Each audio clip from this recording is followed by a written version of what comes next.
Video చూస్తున్నటువంటి మిత్రులందరికీ నమస్కారాలండి.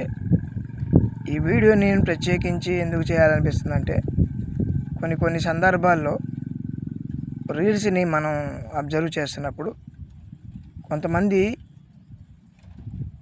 హిందూ సోదరులు ప్రత్యేకించి క్రైస్తవత్వాన్ని దూషించి మాట్లాడటం గమనిస్తుంది. కొంతమంది క్రైస్తవ సోదరులు కూడా వాళ్ళకి వ్యతిరేకమైనటువంటి ప్రచారంలో వాదనలు చేస్తున్నారు.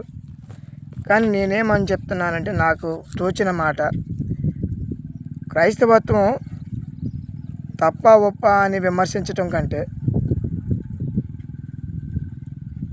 నువ్వు నమ్ముతున్నటువంటి సిద్ధాంతం ఏదైతే ఉందో ఆ సిద్ధాంతం నిజమని నిరూపించుకోవడం మంచి మార్గం కదా. అంతేకాని తూలనాడి దూషించి ఇతరుల మనోభావాలను దెబ్బతీయటం అది ఎంతవరకు న్యాయం? దీన్ని ఎందుకు ప్రభుత్వం సపోర్ట్ చేస్తుంది? ప్రత్యేకించి కొంతమంది సోషల్ మీడియా మీడియేటర్స్ ప్రత్యేకించి ఈ వీడియోస్ చేస్తుంటారు. ఎస్పెషల్లీ రాధా మనోహర్, వీళ్ళకి వేరే పని ఏం లేదు, కేవలం వాళ్ళ ఉద్యోగం ఈ రీల్స్ చేసుకొని డబ్బులు సంపాదించుకునే ప్యాటర్న్లో ఉన్నారేమో.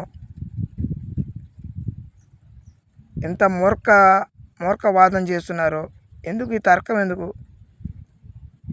నిజానికి హిందూయిజం గొప్పదైతే హిందూయిజం ప్రపంచవ్యాప్తంగా ప్రబలిపోయి ఉండేది.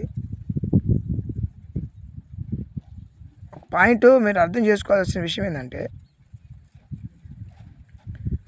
ఎక్కడి నుంచో వచ్చిన పాశ్చాత్య దేశాల నుంచి వచ్చినటువంటి క్రైస్తవత్వం ప్రపంచంలో అన్ని ప్రాంతాలని అలముకుంది. భారతదేశంలో కూడా వచ్చింది అని మీ వాదన. మంచిదే. భారతదేశంలో పూర్వం క్రైస్తవత్వం అనేది లేదు. కానీ క్రైస్తవత్వం అనేది భారతదేశంలో అడుగుపెట్టి కొన్ని కోట్ల మందిని క్రైస్తవులుగా మార్చేసింది. మరి ఎప్పటి నుంచో ఉన్నటువంటి హిందూయిజం ఎందుకని రాను రాను క్రమంగా తగ్గిపోతుంది? అది ఆలోచించారా? సో న్యాయం, నీతి, ధర్మం, సమానత్వం అనే పదాలు ఎక్కడుంటే అది ఆటోమేటిక్గా డెవలప్ అయ్యింది. కొంతమందికి అది అర్థం కాదేమో.